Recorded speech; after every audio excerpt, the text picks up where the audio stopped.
जय श्री राम, ओम नमो नारायण। दोस्तों खालिस्तानियों ने कल वैंकूवर कनाडा में भारत का संविधान और भारत का तिरंगा झंडा जलाया।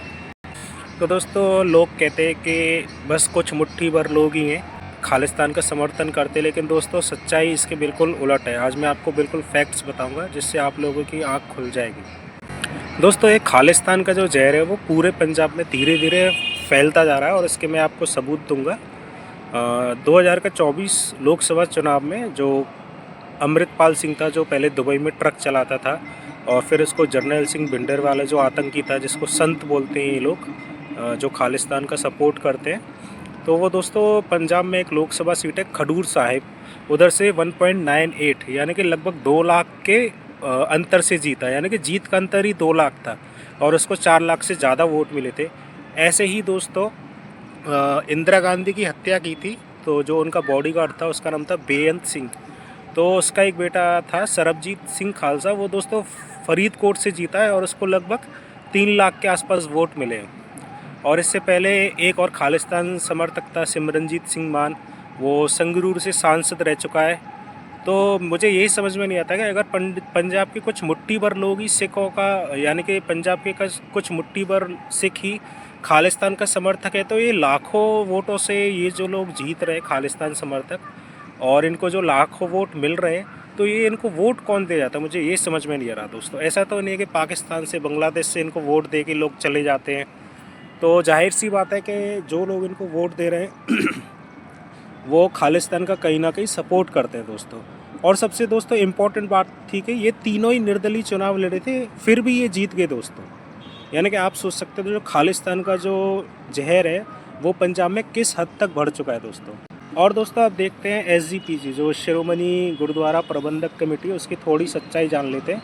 जैसे दोस्तों जमीयत उलमा हिंद जो आतंकवाद के जो आरोपित होती हैं उनके केस लड़ती है, वैसे ही अमृतपाल सिंह का केस दोस्तों पता है SGPC लड़ रही है।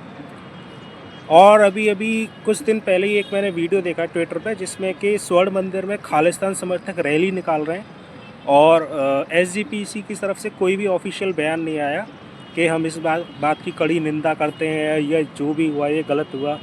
और इससे पहले भी दोस्तों शायद 2 साल पहले के आसपास गुजरात की एक लड़की थी अंजलि मकवाना, तो उसने गोल्डन टेम्पल के परिसर में योग किया था और जो उसके कपड़े थे पूरी तरह से मर्यादित थे, ऐसा कुछ नहीं था कि उसने कम कपड़े पहने थे।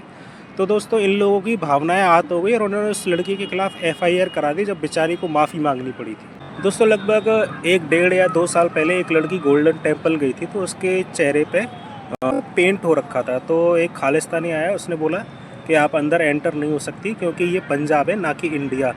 और दोस्तों जब ऑपरेशन ब्लू स्टार हुआ था उससे पहले तो दोस्तों जर्नैल सिंह भिंडरवाला था, जो खालिस्तानी आतंकी था, जिसको मैंने आपको बताया कि उसको संत नाम लगाते हैं उसके आगे। दोस्तों उसने जो ये पवित्र अकाल तख्त मानते हैं, उसके अंदर इतना ज़्यादा हथियार और गोला बारूद जमा कर लिया था, जैसे कि मशीन गन, रॉकेट लॉन्चर और जो SLR होती है सेल्फ लोडिंग राइफल्स, और भारी मात्रा में हथियार और गोला बारूद जमा कर लिया था। तो मैं इनसे पूछना चाहूँगा, जो जिस चीज़ को आप पवित्र मानते हो, जैसे हम मंदिर को पवित्र मानते हैं, तो उसके अंदर क्या इतना ज़्यादा गोला और बारूद जमा कर सकते हैं? तब इन लोगों की भावनाएं बिल्कुल आहत नहीं होती। ठीक है दोस्तों, अगर मेरे द्वारा वीडियो में दी गई जानकारी आपको सही लगे या आपको आपकी जानकारी बढ़ाई हो, तो चैनल को सब्सक्राइब कीजिए, वीडियो को शेयर कीजिए, लाइक कीजिए और कमेंट करके अपनी भी एक राय बताइए, और या फिर कोई जानकारी देनी हो तो वो भी बताइए। ठीक है दोस्तों, ओम नमो नारायण, जय श्री राम।